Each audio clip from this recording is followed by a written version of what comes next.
Good morning. ঘুম ভাঙলো তাহলে? খালামণি, কফি। নাবিলা,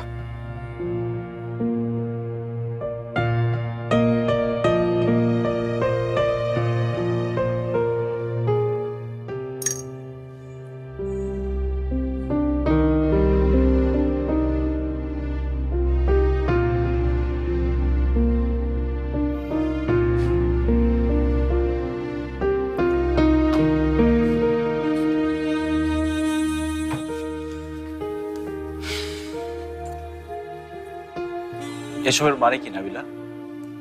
কোনো মানে নেই, এসবের কোনো মানে নেই।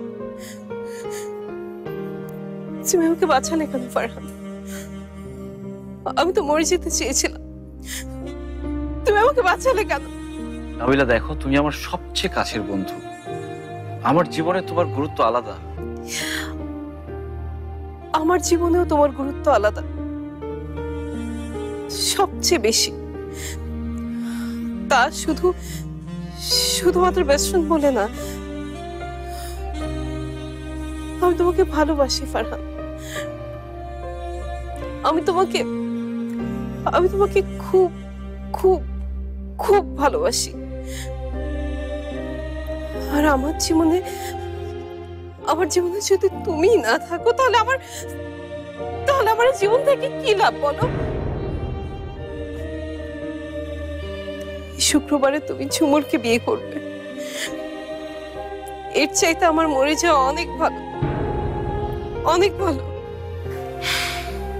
একটা জীবনে মানুষকে নানান সমঝোতার ভিতর দিয়ে যেতে হয়। ঝুমুরকে বিয়ে করাও আমার তেমনি এক সমঝোতা। আমি আমার সব ইমোশনকে চাপা দিয়ে বিয়েটাকে অ্যাকসেপ্ট করে নিয়েছি। আমি মনে করি তোমার সেটা করা উচিত। ইম্পসিবল। আমি এই বিয়ে কোনোদিন মেনে নিতে পারবো না। ওই ঝুমুরের মতো একটা মেয়ের জন্য তুমি আমার হবে না ফারহান। তুমি ছাড়া আমার এই জীবনের কোনো দরকার নেই, আমার কোনো দরকার নেই।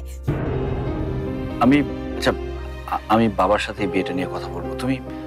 তুমি শান্ত হও নাবিলা। আমি তোমাকে অনেক ভালোবাসি ফারহান, আমি তোমাকে অনেক ভালোবাসি। প্লিজ তুমি আমাকে ছেড়ে যেও না, প্লিজ প্লিজ। তুমি সত্যি যদি আমাকে ভালোবেসে থাকো, তাহলে কথা দাও আর কখনো এমন কাজ করবে না। দেখো আমি তোমার জন্য কি এনেছি।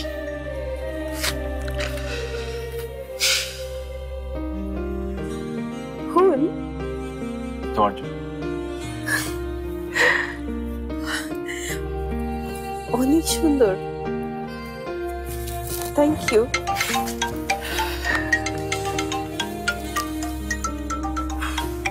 বাবা, এক্সকিউজ মি।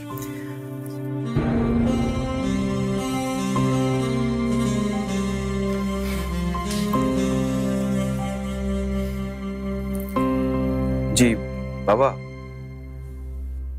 না, কালকে রাতে আমার একটা ফ্রেন্ড অ্যাক্সিডেন্ট করেছিল, ওকে দেখতে হসপিটালে চলে এসেছিলাম। না ঠিক আছে। জি, চাচার আবার শরীর খারাপ করেছে? আচ্ছা ঠিক আছে, আমি এক্ষুনি আসছি। ঠিক আছে।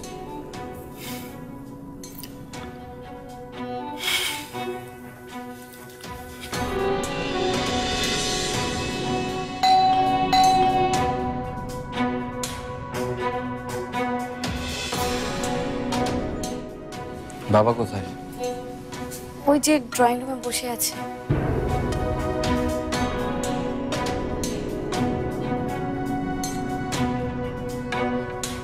বাবা, তুমি এসেছো?